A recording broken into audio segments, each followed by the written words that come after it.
some unique things. And here we have, there we go. Here we have 2 decks that we know, 2 decks that some of us love, some of us hate, but it is Sapphire Steel.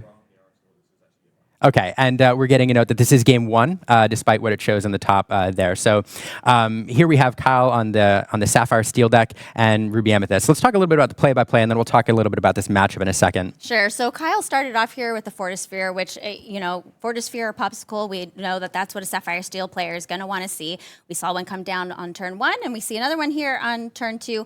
Fortisphere is a great card. It's something that we saw come out in set 4, and it really is like another Popsicle where you get to draw a card, and it's all about having that card advantage here in the early game for Sapphire Steel.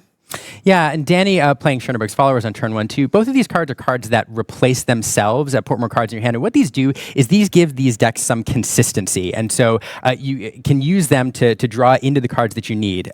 Danny then playing a Flynn Rider Frenemy on turn 2, which is a card that allowed, it came out last set and allowed that these Ruby Amethyst deck to shift from a more like mid-range controlling matchup to a more aggressive line early on.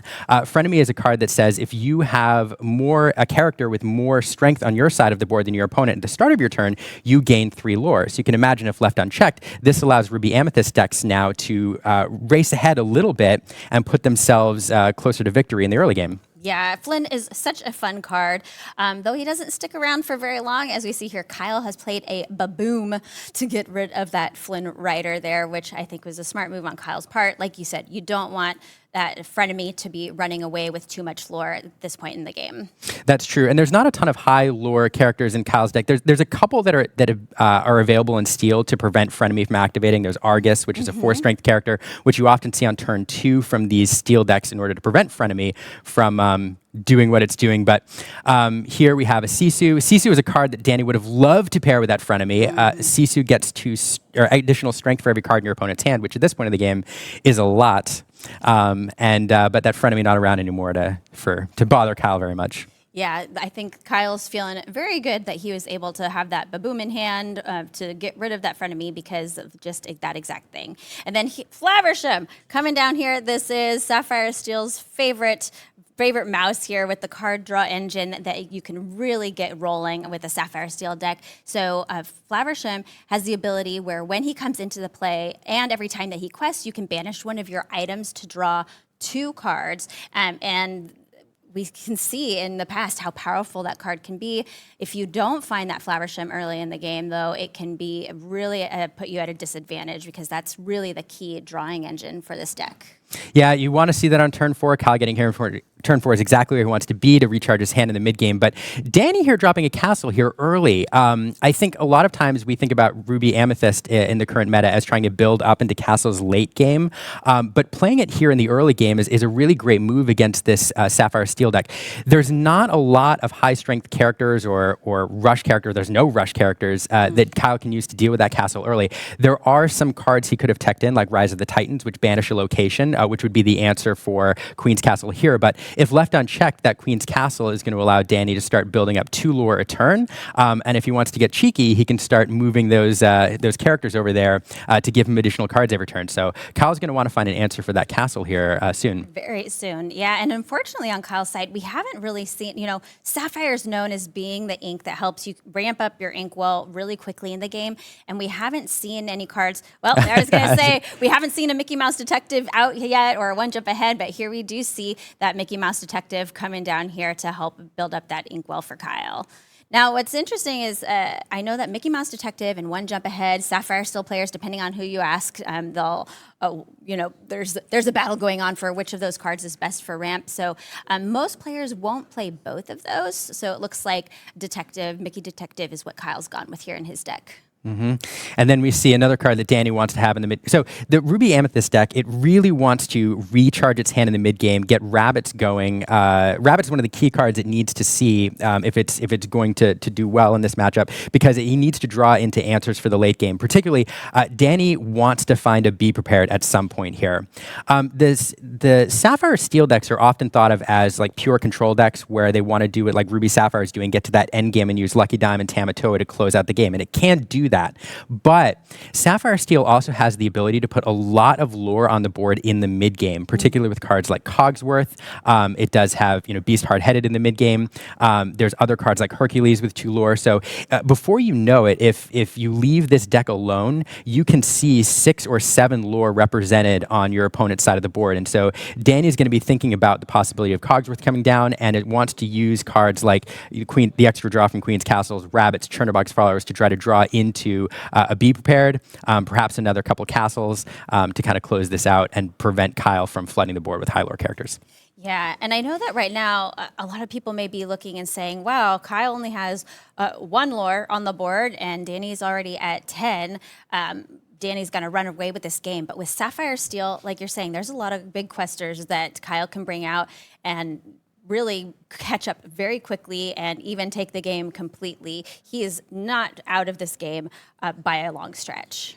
No, it is a challenge, though. Flaversham eating those items, getting 2 cards, is allowing Kyle to hopefully find a Rise of the Titans. He'd love to get rid of that castle.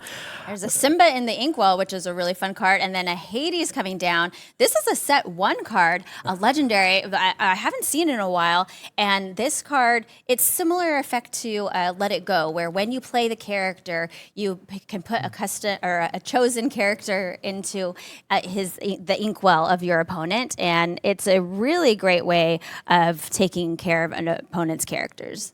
Yeah, this card, along with Let It Go, has kind of worked its way back into the meta a little bit. I venture to guess that we'll see a few more of these Hades cards worked into decks here because I think that today we might see a lot of Mufasa decks where they haven't been terribly well represented in other metas. Today with Bucky gone, I think that has unleashed Mufasa decks a little bit. And Hades is a card that allows you to get rid of when get around when banish triggers. And so I'm not super surprised to see Kyle work it into his deck here. And I think he's happy to get rid of that Sisu, which represents 2 lore a turn. Lore. Absolutely. And it'll give him a little bit of strength to challenge. At least he can get rid of the rabbit, do some damage to the castle. But I think Kyle would be really happy to draw into a Rise of the Titans if he's running them here. Yeah, and we see another Sisu, though, come down right after him getting rid of that other one. Yes, it's just a tough spot to be in. Unfortunately, against any Amethyst deck, once you get into the 15, 16, 17 lore range, Goat becomes a problem. It does. Those bouncing goats can close games out. Here's a fun fact about Merlin. Did you know that Walt Disney himself was the model for Merlin? I did not. That's wonderful. Yeah. I mean, of course, he didn't look like a goat or a rabbit, Sure. But in the wizard form. But yeah, those Merlins, the bouncing goats are a really fantastic way to close out a game. That's true. And Danny, and for that reason, Danny is exactly where he wants to be here. Again, unless we draw into a Rise. So if Kyle is looking for a Rise, he has an option here. He does have a Whole New World in hand. We can see in the hand cam. So Hades coming down represents a character that can sing Whole New World. So if Kyle doesn't have the answers that he wants right now, he could sing Whole New World, try to draw into something. He also has a Let It Go he could sing to get rid of that Sisu.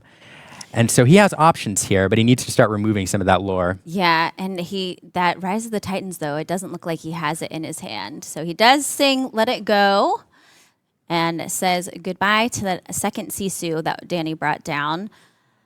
And here's that Simba. So this Simba, such an interesting card. Tell us about this Simba. This Simba is a great card. It started to work its way into steel decks, I think, a little bit more this meta. But when this Simba comes into play, you can choose to deal 2 damage to a character or to draw 2 cards and discard 2 cards. And he also does this when banishing another character in a challenge. So this gives you some utility, some variance. If you're looking for specific cards, you can draw cards and discard and kind of filter the top of your deck, or you can use it to deal some direct damage to something, as we did here, to remove that Merlin rabbit. It always feels bad to remove a rabbit or a goat or a card that gives your opponent some advantage when it's removed. Mm-hmm. But the thing about playing any bounce deck is, in this instance, Danny is looking to get maximum value out of that rabbit. And so a rabbit, if you're able to bounce it, represents, 2, 3, 4, 5 cards sometimes. So getting it off the board on your terms is usually pretty good. Yeah. Wow. that second castle coming down plus the Sorcerer's Spellbook. What do you think of that? I mean, this just makes it really, really hard to close out this game. We have got to find, if you're Kyle, an answer for those castles, a Rise of the Titans. That Simba and Hades can both challenge to remove a castle right now, but you really need to start, you really need to remove both of those this turn if you can. Yeah, that Baboom does do 2 damage. You can do it to a chosen character or location, so that helps a little bit, but I don't know if it's going to be enough. And we do see him decide to use Hades to sing a whole new world, and hopefully we will get a whole new world here for Kyle, because he has, he, like you said, he needs to find some answers here, and really for those locations is the biggest thing. We do see a Rise of the Titans in hand, so... That's true, and that's good. So with the 1 damage on the castle, he has enough strength with the Flaversham and the 5 strength Simba to remove that 1 castle. Rise of the Titan to allow him to remove another. Here we are dropping the Popsicles and the Fortispheres to draw into new cards. The one thing I'll remind folks too about the Sapphire Steel deck though is even though Danny is now on a 5-turn clock basically, because he can use that Sorcerer's Spellbook to gain a lore every single turn, any deck with the Lucky Dime and Tamatoa as item decks are able to close games out very, very fast. So if Kyle has enough ink and he's getting to that point, he can actually close this game down very, very quickly if he has the right setup. Unfortunately, though, that Sorcerer's Spellbook has really put him on a clock, and if he whole new worlded Danny into a goat, it's just going to make it really challenging. Yeah.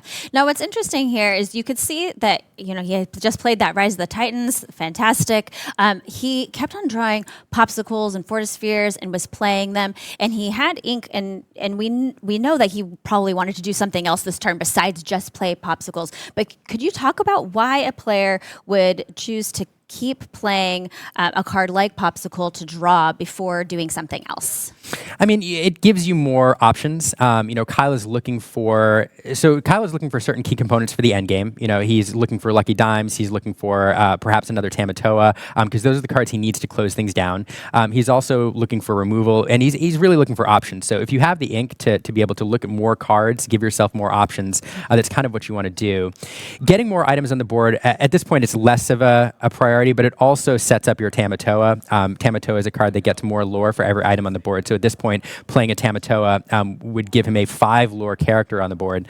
So that's something else that playing those items does. But at this point, I mean, removal is the priority. And there we see the goat bounce. The bouncing goats, which we were just talking about, yes. And I think that might spell the game here for Danny, between having that goat in hand and then that spell book on the table. That might be it here for Kyle. Yeah, that's it. I mean, Kyle has to win the game this turn. The goat coming into play will give him another lore, and the spellbook will give Danny the final lore he needs to put him at 20 and win the game. So just consistent pressure throughout the whole first part of this game, drawing into those castles and having those available on turn 4 and then turn, I think it was 6, just so good and very difficult for Kyle to recover from. Yep.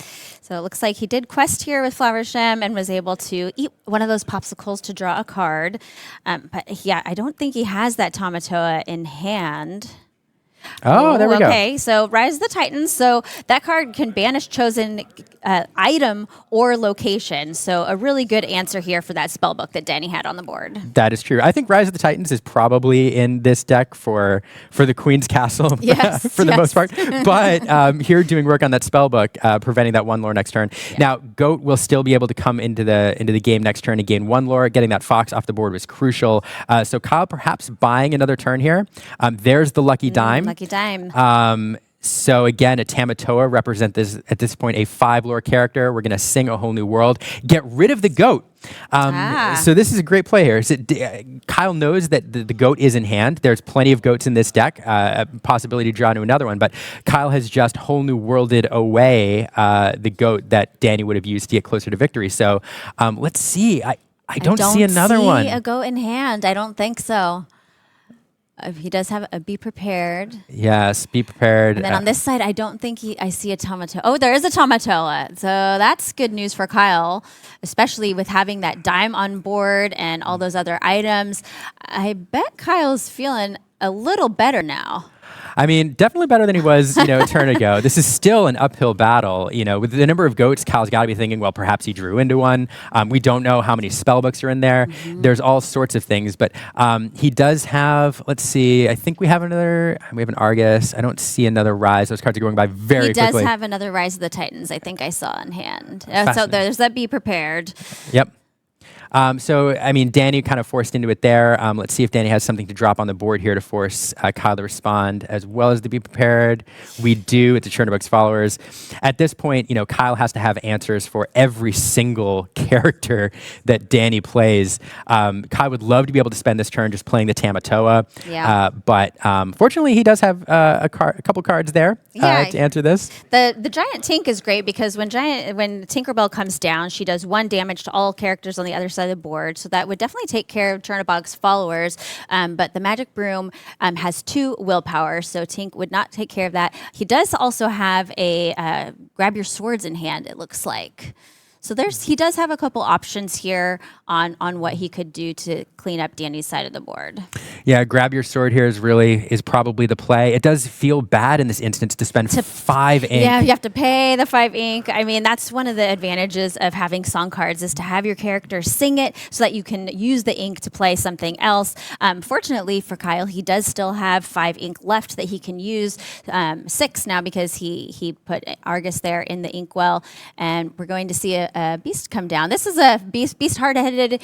He banishes a character when he comes into play, which is a really great card, and you'll often see specifically to take care of, I know, the Lucky Dime in a mirror match, but it's also great if we saw another one of those Sorcerer Spellbooks come down.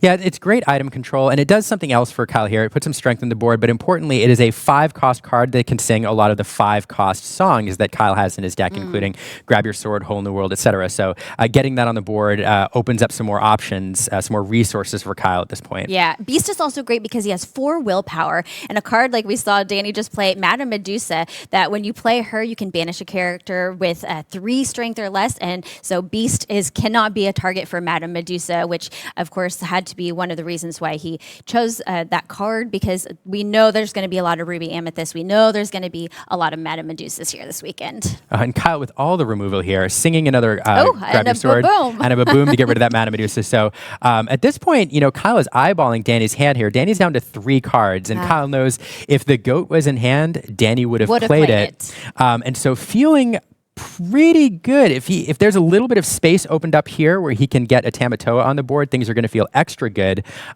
because here we go with the dime. Oh, there's dime. Yep. And just creeping higher with that lore. What a fascinating turn of events. Yes, this is so interesting. Here we were with Danny sitting there at 18 lore, and it seemed like he was going to walk away with this game. But Kyle has just been able to find the answers, getting all those popsicles played, getting new cards with Whole New World, and we see Maui come take care of that Beast, and a Flynn. Yeah, no, this is a challenge here because not only Maui gets played and you're like, okay, that's fine. He doesn't have any lore. He's not going to get my opponent closer to victory. But pairing it with that frenemy, because Maui has 6 strength, and so Kyle's going to need to match that 6 strength here to prevent Flynn from winning the game. Otherwise, he needs to remove that frenemy.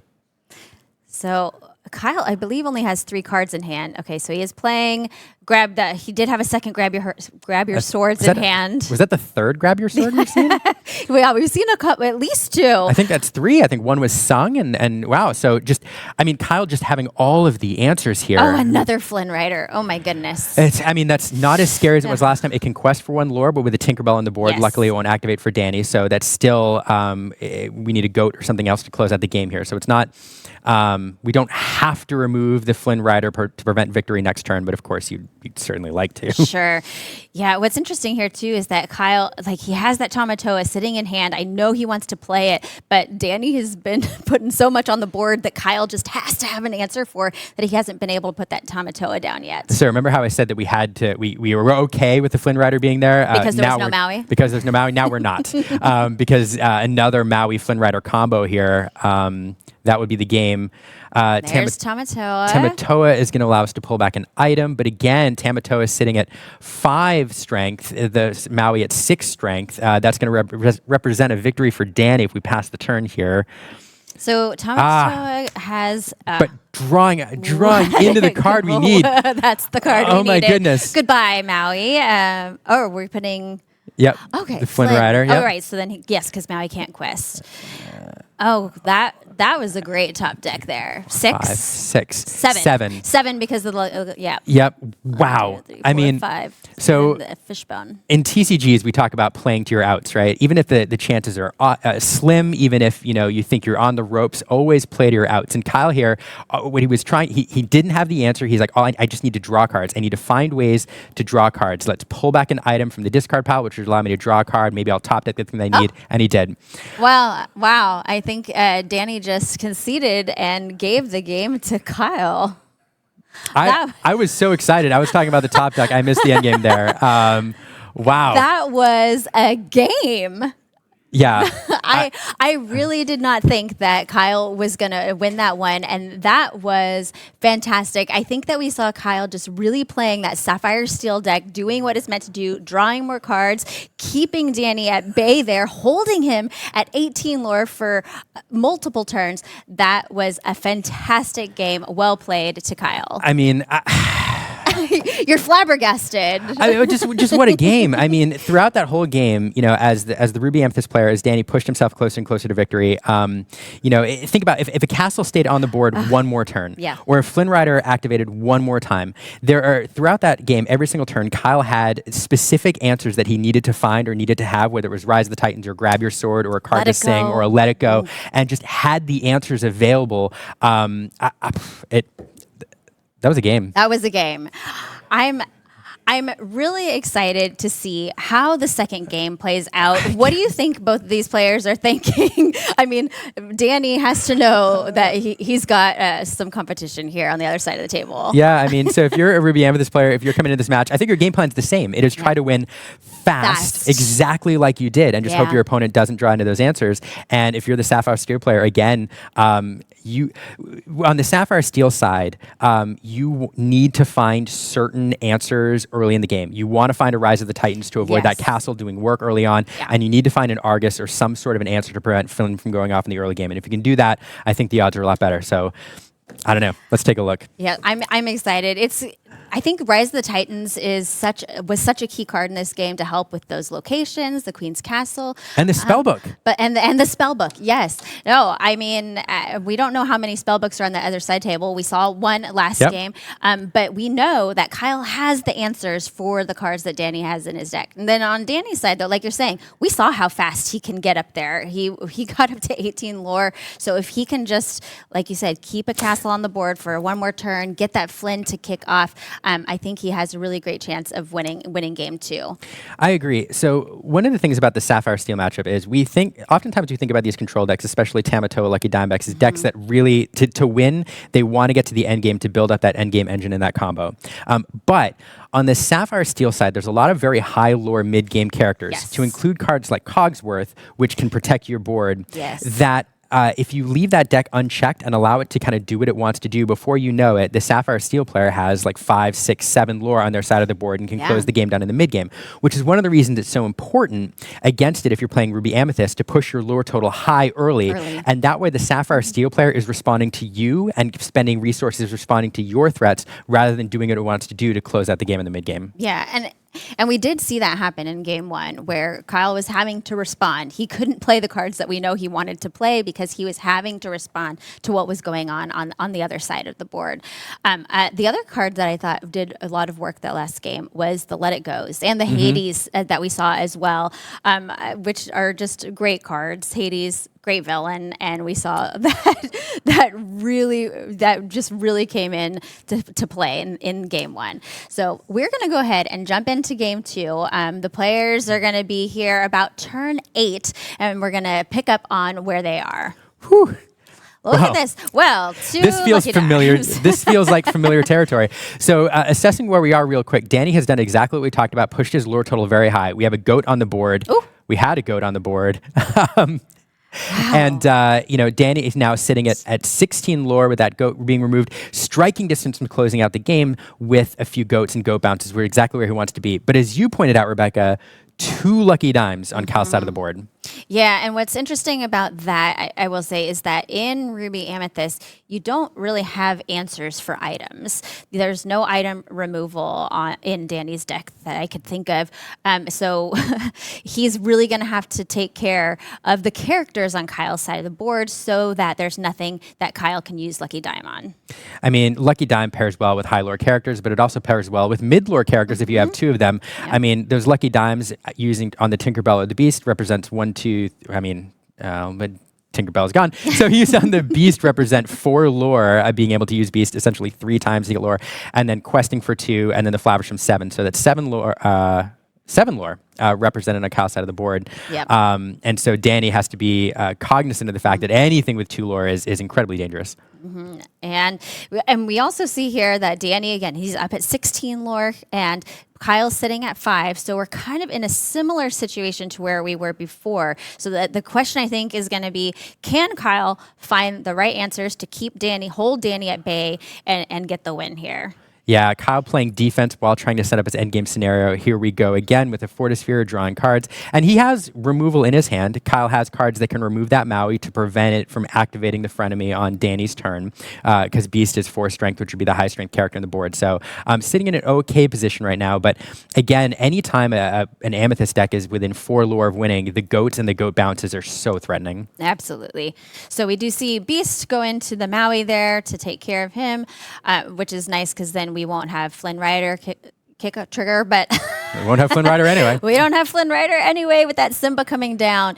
That Simba is just that's another MVP of this deck over here. No, that's a great point. We don't see this in a lot of Steel lists. It started to pop up in challenges a little while ago, a couple here, a couple there. But doing work, both last games, doing 2 damage upon entering the board at the right time. And now Kyle has another 2 lore character on the board that he can pair with those dimes. Yeah, and Simba is another one of those characters that can't be chosen by Madame Medusa. You can't play Brawl on them because of that 5 strength.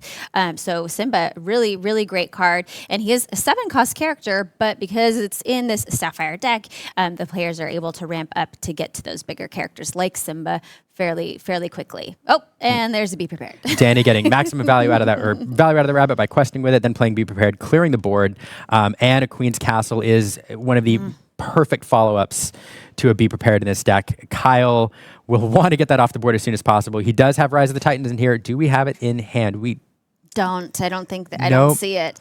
No. And yeah, we do. There it is. Yep, there it is. Woo. I was going to say that puts Danny just 2 turns away from winning, really.